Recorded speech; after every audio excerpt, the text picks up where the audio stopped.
আমাদের ইসলাম ধর্মে কিন্তু বলা আছে যে একটা মেয়েকে কোনোভাবেই আপনি 2:1 এর কম দিতে পারবেন না। কম একবারও কিন্তু বলা নাই যে এখানে এর চেয়ে বেশি দেওয়া যাবে না। রাইট। আপনি সবই দিয়ে দিতে পারেন। আপনি আপনার 2 সন্তানের মধ্যে আপনার ছেলের উপরে আপনি বিরক্ত, আপনার ছেলে আপনার কথা শুনে না, সে উল্টাপাল্টা চলে, সে আপনার প্রপার্টি নষ্ট করবে, আপনি তার উপরে ট্রাস্ট করতে পারতেছেন না, আপনি তারে বঞ্চিত করে পুরো প্রপার্টি আপনার মেয়েকে আপনি দিয়ে দিতে এটা পারেন। কি সম্ভব? Obviously possible. আইনগতভাবেই তো আপনি দিতে পারবেন, আপনাকে তো বেআইনিভাবে কেউ দিতে বলবে না। শুধুমাত্র মেয়েরা যেন কোনোভাবে বঞ্চিত না হয় সেটার কারণে সূরা আল নিসাতে বলা আছে যে আপনি কোনোভাবে আপনি 2:1 এর নিচে মেয়েদেরকে দিতে পারবেন না। মানে বেশি দেয়া যাবে?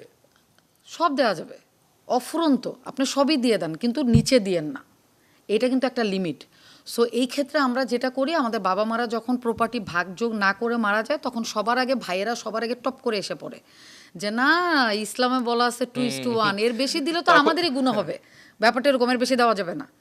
সো তুমি তখন আপনার বিভিন্ন হিসাব আসে, তোমাকে পড়ালেখানো করানো হয়েছে, তোমাকে বিয়ে দেওয়া হয়েছে, এই হয়েছে সে হয়েছে, দেখো আল্লাহ এটা বুঝে শুনে হিসাবটা মিলাই দিছে, তুমি 2:1 পাইলেই তোমার সব দিক দিয়ে সমান না, হয়ে যাবে। বাবা মা ধরেন জীবিতকালেই দিয়ে গেলেন, হ্যাঁ, কিন্তু পরবর্তীতে না, এই বাবা মা ঝামেলাগুলো যদি বেশি দিয়ে যায় এটা কোনোদিন কেউ কোনো অবস্থায় চ্যালেঞ্জ করতে পারবে না। ইভেন আমার না, রিলেটিভদের এই মধ্যে দেওয়াটাও বলে অবৈধ যদি মানে সবার ঐক্যমতে না না, হয়। আপনার প্রপার্টি আপনি যার ইচ্ছা তারে দিয়ে দিবেন, কেন অবৈধ হবে? আপনার প্রপার্টির বাংলাদেশ সংবিধান অনুসারে, বাংলাদেশের কনস্টিটিউশন অনুসারে আপনার প্রপার্টির একমাত্র মালিক আপনি। এর বাইরে যদি কেউ আপনার প্রপার্টিতে কোনোদিন হাত দিতে পারে সেটা হলো একমাত্র গভর্নমেন্ট। এটা এটা যদি বলা হয় কোনো সার্কামস্টেন্সেস, মানে কোনো কারণে এইটা আমি একটু এই জিনিসটা হ্যাঁ, ক্লিয়ার করি। যদি এরকম হয় যে আপনি প্রপার্টির মালিক, আপনার প্রপার্টি আপনি যাকে ইচ্ছা তাকে দিবেন, যেমনি ইচ্ছা তেমনি দিবেন, এটা আপনি জীবিত থাকা অবস্থায় আইন সিদ্ধ। আপনি জীবিত থাকা অবস্থায় এটা হলো আপনার অধিকার, প্রপার্টির উপরে আপনার অধিকার। দলিলে লেখা থাকে যে যখন সরকারের কোনো প্রয়োজনে কোনো দরকারে প্রপার্টি লাগবে সে আপনার কাছ থেকে অ্যাকোয়ার করে নিতে পারে, আপনাকে রাজি খুশি করে, আপনাকে জোর করে না, ঠিক আছে? আর প্রপার্টির ব্যাপারে যেটা, যদি আপনার প্রপার্টি আপনি কোনো শিক্ষা প্রতিষ্ঠান, কোনো দাতব্য প্রতিষ্ঠান, কোনো স্কুল কলেজ মাদ্রাসায় আপনি যদি উইল করতে চান, তাহলে আপনি টোটাল প্রপার্টির 3/1 বেশি উইল করতে পারবেন না। উইল মানে এটা আপনি যে কোনো একটা প্রতিষ্ঠানকে করছেন, একটা স্কুল মাদ্রাসা এতিমখানায় করছেন। যদি আপনার সন্তানদেরকে আপনি করেন, আপনি 100% আপনি আপনার সন্তানকে হেবা করে দিতে পারেন। হেবা মানে তো বুঝছেন, গিফট, গিফট করে দিতে পারেন। এখন ধরেন আপনার 2 মেয়ে 1 ছেলে, আপনার ছেলের উপর আপনি খুবই বিরক্ত, আপনি আপনার 2 মেয়েকে হেবা করে দিবেন। এখন যদি এমন হয় যে আপনার 2 মেয়েকে আপনি হেবা করে না দিয়ে আপনি মরে গেলেন, তখন তো আপনার ছেলে আপনার মেয়েদেরকে 2:1 দিবে, এর বেশি দিবে না। আবার ধরেন আপনার ছেলে বাচ্চা নাই, আপনার 3টেই মেয়ে সন্তান। এই বিষয়টা আসতাম আমি, আপনি যেহেতু তুলেছেন। 3টেই মেয়ে সন্তান। এখন আপনি কোনো কারণে সামহাও আপনি চান না যে আপনার প্রপার্টি আপনার মারা যাওয়ার পরে আপনার ভাই বা আপনার অন্যান্য প্রিডিসেসরদের কাছে যাক, এটা আপনার মেরেই পাক, এটা আপনি চান যে আমি আমার কষ্টের আর্ন করা প্রপার্টি আমি আমার মেয়েদের মধ্যেই রাখতে চাই। কিন্তু যদি আপনি প্রপার্টিগুলো সর্টেড করে ভাগ করে মেয়েদেরকে হেবা করে দিয়ে না যান, তাহলে কিন্তু আবার আপনার ভাই বোন, ভাইয়ের বাচ্চা কাচ্চা সবাই কিন্তু চলে আসবে ইসলামিক নিয়ম অনুসারে। মেয়েরা কিন্তু বাবা মার পুরো প্রপার্টি 100 পায় না, সেখানে একটা অংশ কিন্তু বাবার অন্যান্য ওয়ারিসদের কাছে চলে যায়। এটা যাওয়ারও কারণ আছে ভাইয়া। এটার ওই তখনের ব্যাখ্যাটা যদি আপনি চিন্তা করেন, আমাদের এখন সোসাইটিতে মেয়েরা যতটুকু ক্যাপেবল, মেয়েরা যতটুকু অ্যাক্টিভ, মেয়েরা যতটুকু সচেতন, আগে কিন্তু ভাই একটা সময় মেয়েরা কোনো না কোনোভাবে চাচাদের উপরে, বাবার উপরে বা নিজের বড় ভাইয়ের উপরে ডিপেন্ডেন্ট ছিল। এই যে 3টা বোন, ধরেন 3টা বোনকে রেখে তার বাবা মা মারা গেল, কোনো কারণে 3টা বোন সোসাইটিতে একা চলতে পারে না। তাদের প্রপার্টির একটা অংশ যদি তার চাচা বা তার পায়, চাচা তো ভাই পায়, তাহলে কিন্তু তার উপরে একটা দায়িত্ব চলে আসে এই 3টা বোনকে চালাইতে। ওইটা চিন্তা করে কিন্তু ওটা চালালো না, তারা কোনো দায়িত্ব নিল না, কিন্তু সম্পত্তির ভাগটা এসে চাইলো। হ্যাঁ, কিন্তু তখন কি হবে? এটা তো ভাইয়া সোসাইটির নিয়মের পরিপন্থী একটা কাজ, ওটা তো ওদের দায়িত্ব। ইভেন কোনো হাজব্যান্ড যদি তার ওয়াইফের মানে দেনমোহরের টাকা না দিয়ে মারা যায়, ওই হাজব্যান্ডের বড় ভাই বেঁচে থাকলে তাকে কিন্তু ছোট ভাইয়ের বউয়ের দেনমোহরের টাকা দিতে হয়। মানে এটা হলো ওই ভদ্রলোকের ঋণ, এই ঋণ নিয়ে সে মারা গেল।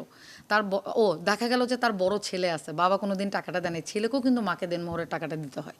সো এইভাবে করে সিস্টেমটা করা ছিল যে কোনো অবস্থায় যেন একটা মেয়ে হেল্পলেস না হয়, তার উপরে যেন একটা ছায়া থাকে, তার প্রপার্টির জন্য হইলেও যেন মানুষ তাকে দেখে, তার প্রতি একটা ইয়া থাকে। ওই জায়গা থেকে যদি আপনি মনে করেন যে না, আমি মারা যাওয়ার পরে আমার মেয়ে বাচ্চাদেরকে ছাড়া আমি কাউকে চাই না আমার কোনো প্রপার্টি নিয়ে ঝামেলা করুক, তাহলে অবশ্যই আপনাকে জীবন দশায় আপনার মেয়েদেরকে ওই প্রপার্টিগুলো 100-100 হেবা করে দিয়ে যেতে হবে। যদি আপনি পুরো প্রপার্টিটাই আপনার কন্যা সন্তানকে হেবা করে দেন, তাহলে এই ক্ষেত্রে এসে আপনার অ্যাবসেন্সে কেউ এসে কিছু ক্লেম করতে পারবে না। বাট আপনি যদি না রেখে চলে যান, তাহলে ওরা প্রত্যেকটা জায়গায় এসে হাত দিবে। আপনার স্থাবর, অস্থাবর, ব্যাংকের যা ক্যাশ লিকুইড টাকা, সব জায়গায় কিন্তু ওদের অংশ। কি আসলে মুসলিম আইনেও আছে, আবার আমাদের দেশে প্রচলিত আইনেও হেবা আছে। ওয়ার্ডটাই তো আসলে আমাদের মুসলিম আইন থেকেই আসছে। আমরা যদি এটাকে প্রচলিত আইনে বলি, তাহলে এটাকে তো বলবো আমরা গিফট বা দান করা। বাট হেবা ওয়ার্ডটাই কিন্তু আমাদের মুসলিম আইন থেকেই আসছে। হেবা করতে পারবেন আপনি, কিন্তু আবার বাইরের কাউকে করতে পারবেন না। হেবা আপনার ব্লাড রিলেশনের কাউকেই করতে হবে। আপনার ছেলে মেয়ে, আপনার ভাই বোন, আপনার ওয়াইফ, আপনি তাদেরকেই হেবা করতে পারেন। আর উইল করতে পারেন আপনি বাইরের কোনো প্রতিষ্ঠান। অ্যাডাপ্টেড চাইল্ডের বিষয়টা কি? আচ্ছা, এটা হলো অ্যাডাপ্টেড চাইল্ড বাংলাদেশের মুসলিম আইনে বা আমাদের মুসলমান আইনে বা মুসলিম শরিয়া আইনে দত্তক বলে কোনো কিছু নাই। কিন্তু পালিত বলে একটা কথা তো ছিল, এটা আমাদের নবীজির আমল থেকেই তো আমরা শুনে আসছি। হ্যাঁ, কিন্তু এটা ইসলাম কখনো আপনার ওই যে ঔরজাত সন্তান হিসেবে এটাকে ওই স্ট্যাটাসটা দেয় না। আপনি নিজেও অ্যাডাপ্টেড করে একটা বাচ্চার দায়িত্ব নিয়ে আপনি তাকে পালতে পারেন, সব করতে পারেন। যদি তাকে আপনি আলাদা করে কোনো প্রপার্টির অংশ দিয়ে না যান, তাহলে আপনি মারা যাওয়ার পরে আপনার ঔরজাত সন্তানরা তাকে ডাইরেক্ট ডিনাই করতে পারে। সে অধিকার হিসেবে কিন্তু কোনো কিছু যায় কোথাও ক্লেম করতে পারবে না। কিন্তু যদি আপনি আলাদা করে তাকে কিছু দিয়ে যান, তাহলে সে সেটা ভোগ দখল করতে পারবে এবং সে এনজয় করতে পারবে। আমাদের ইসলামে বলা আছে যে একমাত্র ঔরসজাত সন্তানই আপনার এজমালি প্রপার্টির মানে উত্তরাধিকার যেটা বলে। হ্যাঁ, ঔরসজাত মানে আপনার ওয়াইফের গর্ভে যে বাচ্চা হবে সেই একমাত্র আপনার ওই এজমালি প্রপার্টির অংশ পাবে। কিন্তু তাই বলে আমাদের নবী করিম সাল্লাল্লাহু আলাইহি ওয়াসাল্লাম তো পালক ছিল একটা সময়। সো পালক সন্তান মানে হলো আপনি খুব রেসপেক্টফুলি, খুব দায়িত্ব নিয়ে একটা বাচ্চার দায়িত্ব নিলেন, সে বাচ্চাকে পড়াশোনা করাইলেন, মানুষ করলেন, হয়তো বা আপনার নামটাও দিলেন। আপনার নামেই তার ভোটার আইডি কার্ড হলো, আপনার নামেই তার হলো, স্কুলের এডুকেশন হলো, সব হলো। কিন্তু আপনি মারা যাওয়ার পরে ও কোনোভাবে এসে ক্লেম করতে পারবে না। এই কাগজ দেখায় যে এটা আমার ভোটার আইডি কার্ড, উনি তো আমার বাবা ছিল, এখন ওনার 2 ছেলে মেয়ের সাথে আমিও অংশ পাবো। ওই ক্ষেত্রে যদি আপনার উত্তরাধিকারী যারা আছে, ওরসযাত্রা যদি তার ডিএনএ টেস্ট করার জন্য পাঠায় এবং ওখানে যদি প্রুভ হয় যে সে আসলে আপনার ডিএনএ না, তাহলে কিন্তু সে আপনার প্রপার্টির কোনো অংশই পাবে না। ডিএনএ কথা বলছেন, এটা কি আমাদের মুসলিম আইন বা আমাদের দেশের প্রচলিত আইন হ্যাঁ, সমর্থন এখন তো করে? অ্যাভেলেবেল হচ্ছে, এটা খুবই কমন। আমার নিজেরই এক্সপিরিয়েন্স আছে যে এরকম একদম একদম এক্স্যাক্ট নিয়ম, মানে একজন খুব ভদ্রলোক, সে খুবই প্রভাবশালী ছিল, তার নিজের সন্তানদের পাশাপাশি সে একটা বাচ্চাকে পড়ালেখা করে খুব ভালোভাবেই মানুষ করছে এবং তার প্রত্যেকটা লিগেল ডকুমেন্টসে বাবার নামের জায়গায় কিন্তু তার নামই দেয়া। ওইটা চ্যালেঞ্জ করে ওই ছেলে কোর্টে যায় মামলা করছে যে প্রত্যেকটা প্রপার্টিতে আমি যেহেতু ছেলে সন্তান, আমি একটা বড় অংশ পাবো। তখন ওনার ঔরসজাত সন্তান যারা ছিল তারা সবাই কিন্তু কোর্টে ডিএনএ টেস্টের জন্য অ্যাপ্লাই করছে, কোর্ট ওই অ্যাপ্লিকেশন অ্যালাউ করছে এবং তাদের ডিএনএ টেস্টের রিপোর্টও আসছে যে সে আসলে ঔরসজাত সন্তান না, তাহলে সেই ক্ষেত্রে সে এটা ক্লেম করতে পারে না।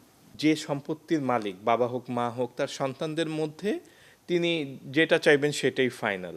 উনি জীবিত থাকা অবস্থায় যেটা বলবে, সেটার কি কোনো ব্যাখ্যা আছে কিনা, যে এই কারণে আমি এই সন্তানকে বেশি দিলাম, এই সন্তানকে কম আসলে বেসিক্যালি আমি একটা কথা বলি, আপনি যখন প্রপার্টির মালিক হবেন, আপনার প্রপার্টিটা আপনি কাকে দিবেন, কাকে দিবেন না, কিভাবে ভাগ করবেন, কতটুকু দিবেন, সেটা সম্পূর্ণ কিন্তু 100% জুরিসডিকশন আপনার। এই ক্ষেত্রে আপনি যদি একজনকে 80 ভাগ দিয়ে দেন, আরেকজনকে যদি 10 ভাগ দেন, সে কিন্তু কোথাও যে আইনের কোনো ফোরামে সে কিন্তু প্রশ্ন করতে পারবে না। আইন তাকে একটা কথাই বলবে যে প্রপার্টিটা কার, আপনার বাবার। আপনার বাবা আপনাকে দেয় না, তো আপনার কি করার আছে? আপনি নিশ্চয়ই এতই যোগ্য সন্তান ছিলেন যে আপনাকে কম দিয়ে গেছে। সো এখানে কোনো চ্যালেঞ্জ করার কোনো জায়গায় কিন্তু নাই। এইখানে কিন্তু একটা অভিযোগ যেটা আমরা শুনি সব সময়, যেই সন্তানটা দূরে ছিলেন, পেশাগত কারণে হোক, তার লেখাপড়ার কারণে হোক, উনি দূরে ছিলেন, দেখা যায় তার অভিযোগ যে যেই সন্তানটি আমার যে ভাই বা বোন কাছে ছিলেন সেই লেখায় নিচ্ছে। এই ক্ষেত্রে মামলাগুলো যেগুলো হয়, যে ধরেন যেই সন্তানটা মার কাছে থাকে শেষ বয়সে, মা ধরেন অসুস্থ, মা মাঝে মাঝে ডিমেনশিয়া হয়ে যায়, সে মাঝে মাঝে মনে রাখতে পারে, মাঝে মাঝে মনে রাখতে পারে না, এরকম কিছু ব্যাপারও কিন্তু হয়। একটা সন্তান দূরে, সে মাকে হয়তো বা মাঝে মাঝে টাকা পয়সা পাঠায় কিন্তু দেখাশোনা করে না।